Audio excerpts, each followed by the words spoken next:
बसंत पंचमी के दिन अगर आपने यह एक छोटी सी गलती कर दी तो पूरे साल मेहनत करने के बाद भी पैसा आपके हाथ में टिक नहीं पाएगा। लेकिन अगर आपने बसंत पंचमी की सुबह हल्दी के डिब्बे में यह एक छोटी सी चीज चुपचाप रख दी तो धन ऐसे आने लगेगा जैसे चुंबक लोहे को खींचता है। जी हाँ दोस्तों, यह कोई साधारण उपाय नहीं है, यह कोई टोना टोटका नहीं है और ना ही यह कोई दिखावे वाली पूजा है। यह एक ऐसा गुप्त नियम है जिसे स्वयं माँ लक्ष्मी से जुड़ा हुआ माना जाता है। और अगर यह वीडियो आज आपके कानों तक पहुंचा है, अगर आप इसे सुन रहे हैं, तो इसे संयोग मत समझिए, इसे साक्षात माँ लक्ष्मी का संकेत मानिए। क्योंकि बसंत पंचमी कोई साधारण पर्व नहीं है, यह केवल माँ सरस्वती का दिन नहीं है। यह वह दिन है जब विद्या के साथ साथ धन की स्थिरता का भी निर्णय होता है। आज मैं आपको बताने वाली हूँ वह कौन सी छोटी सी चीज है जिसे बसंत पंचमी के दिन हल्दी के डिब्बे में रखा जाता है, कैसे रखनी है, कब रखनी है और रखने के बाद कौन से नियम और संकल्प आपको जीवन भर निभाने होंगे।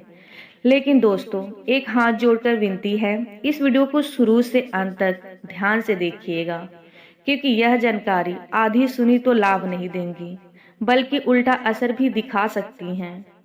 तो वीडियो शुरू करने से पहले कमेंट बॉक्स में जय माँ लक्ष्मी जरूर लिख दीजिए और वीडियो को लाइक कर दीजिए। माँ लक्ष्मी आपकी सभी मनोकामनाएं पूर्ण करें।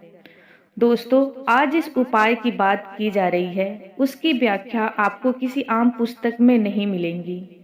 यह उपाय ना तो खुले तौर पर किसी पुराण में लिखा हुआ मिलेगा और ना ही किसी साधारण शास्त्र में। प्राचीन समय में यह ज्ञान केवल कुछ विशेष ऋषियों और मुनियों को ज्ञात था और उन्होंने भी इसे केवल अपने योग्य शिष्य को ही बताया था। इसी कारण यह उपाय आज भी बहुत कम लोगों तक पहुंचा है। कहा जाता है कि लगभग 144 वर्षों के बाद बसंत पंचमी पर एक अत्यंत दुर्लभ और प्रभावशाली योग बनता है। ऐसे योग में किया गया छोटा सा कार्य भी वर्षों तक असर दिखाता है।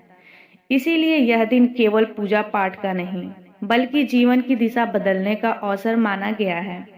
बसंत पंचमी का महत्व शास्त्रों में बहुत स्पष्ट शब्दों में बताया गया है। इस दिन का संबंध विद्या, बुद्धि, वाणी और धन की स्थिरता से जोड़ा गया है। धन की स्थिरता का अर्थ केवल धन कमाना नहीं है, बल्कि धन को टिका कर रखना, व्यर्थ खर्चों से बचना और संकट के समय धन का सहारा मिलना है। शास्त्र बताते हैं कि माघ मास के शुक्ल पक्ष में विद्या देवी प्रकट हुई थी। इसीलिए यह दिन नए कार्य, नई शुरुआत और जीवन में सुधार लाने के लिए अत्यंत शुभ माना गया है। मान्यता है कि इस दिन किया गया छोटा सा संकल्प पूरे वर्ष अपना प्रभाव बनाए रखता है। शास्त्र ये भी कहते हैं कि धन तभी टिकता है जब बुद्धि सही हो, वाणी संयमित हो और घर का अन्न शुद्ध हो। जिस घर में अन्न का सम्मान होता है, जहाँ रसोई पवित्र रहती है, वहाँ माँ अन्नपूर्णा के साथ साथ माँ लक्ष्मी भी निवास करती हैं। इसी कारण पुराने समय में बसंत पंचमी के दिन बच्चों को पढ़ाई की शुरुआत करवाई जाती थी, नए व्यापार आरंभ किए जाते थे और घर की रसोई को विशेष रूप से शुद्ध किया जाता था। आज के समय में भले ही लोग इन बातों को हल्के में लेते हों, लेकिन जिन घरों में लंबे समय से धन की समस्या, कलह, बीमारी या मानसिक तनाव बना हुआ है, वहां इन नियमों की अनदेखी साफ दिखाई देती है। यदि आपके घर में पैसा टिक नहीं रहा है, मेहनत के अनुसार फल नहीं मिल रहा है, अनावश्यक खर्च हो जाते हैं, बीमारियों में धन चला जाता है या पैसों के कारण पति पत्नी में विवाद होते हैं, तो यह संकेत है कि धन की स्थिरता भंग हो चुकी है।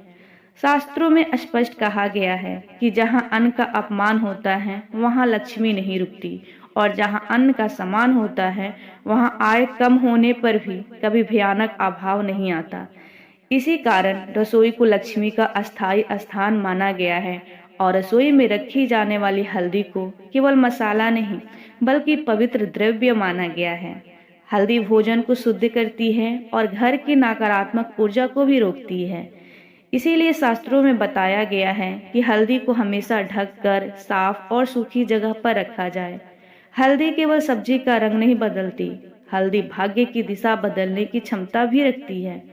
हल्दी का प्रभाव इतना प्रबल माना गया है कि यदि बसंत पंचमी के दिन इसमें सही विधि से वह विशेष वस्तु रख दी जाए तो जीवन में धन की गति बदलने लगती है।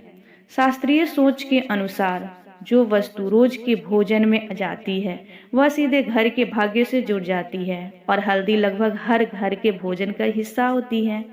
इसीलिए हल्दी का डिब्बा पूरे घर के अन्न का प्रतिनिधि माना जाता है। अब उस गुप्त नियम की बात करते हैं। बसंत पंचमी की सुबह स्नान करने के बाद बिना शोर शराबे के हल्दी के डिब्बे को साफ करें। उसके बाद उसमें सबसे नीचे पीपल के पेड़ से अपने आप गिरा हुआ एक सूखा बीज रखें। ध्यान रखें, बीज तोड़ा हुआ नहीं होना चाहिए, खरीदा हुआ नहीं होना चाहिए। जो स्वयं गिरा मिले वही शुद्ध माना गया है। शास्त्रों में पीपल को कभी समाप्त न होने वाली शक्ति का प्रतीक माना गया है। पीपल वृक्ष में 33 कोटि देवी देवताओं का वास माना जाता है। माँ लक्ष्मी, पितृदेव और कुल देवता सभी जब पीपल का बीज अन्न के प्रतीक हल्दी के साथ रखा जाता है तो यह संकेत माना जाता है कि घर का अन्न और धन दोनों टिके रहें। इस क्रिया में किसी मंत्र की आवश्यकता नहीं होती। यह कोई तंत्र या टोना टोटका नहीं है। इसे अन्य संस्कार कहा गया है। इसके बाद कुछ नियमों का पालन आवश्यक है। हल्दी को कभी गीले हाथ से ना छुएं, गीली चम्मच या पात्र ना डालें, अन्न को पैरों से ना लांघें, अन्न गिरने पर सम्मान पूर्वक उठाएं। महीने में एक बार थोड़ा सा अनाज जरूरतमंद को दें। भावना देखी जाती है। सबसे कठोर नियम, इस उपाय का प्रचार ना करें, किसी को बताएं नहीं, दिखावा ना करें। शास्त्रों में कहते हैं जो नियम गुप्त रखा जाए वही पूर्ण फल देता है। यह उपाय अचानक अमीरी नहीं देता, लेकिन अचानक गरीबी से रक्षा करता है। खर्च संभलने लगता है, धन की स्थिरता आती है, मन शांत होता है। अब संकल्प की बात। बसंत पंचमी के दिन मन में यह संकल्प लें, मैं अपने घर के अन्न का सदा सम्मान करूंगा या करूंगी। रसोई और अन्न स्थान को पवित्र रखूंगा या रखूंगी। इस उपाय को लालच से नहीं, शांति और स्थिरता के लिए करूंगा या करूंगी। मेरे घर में सदा अन्न भरा रहे, धन स्थिर रहे और बुद्धि सही दिशा में रहे, बस। इसके अतिरिक्त हल्दी से जुड़े कुछ और शास्त्रीय उपाय भी हैं। कच्चे साबुत चावल लें, उसमें एक चुटकी हल्दी मिलाएं और तिजोरी या अलमारी में रखें। हर शुक्रवार मन में प्रार्थना करें। 1 वर्ष बाद चावल किसी पौधे की जड़ में डाल दें। हल्दी की साबुत गांठ पीले कपड़े में बांधकर रसोई या मंदिर में रखें। इसे दिखावे के लिए ना निकालें। हल्दी मिले जल में घर के मुख्य द्वार पर हल्का छिड़काव करें। इन उपायों का उद्देश्य चमत्कार नहीं बल्कि धन की रक्षा और शांति की स्थापना है। बसंत पंचमी साल में एक बार आती है। इस अवसर को हल्के में ना लें। शुद्ध मन, शांत भाव और श्रद्धा के साथ यह नियम निभाएं। जो निभाते हैं वही पाते हैं। तो दोस्तों, आज की जानकारी पसंद आई हो तो वीडियो को लाइक और चैनल को सब्सक्राइब करना बिल्कुल ना भूलें और साथ ही में ऑल नोटिफिकेशन को भी ऑन कर लें ऐसे ही जानकारी को पाने के लिए। धन्यवाद।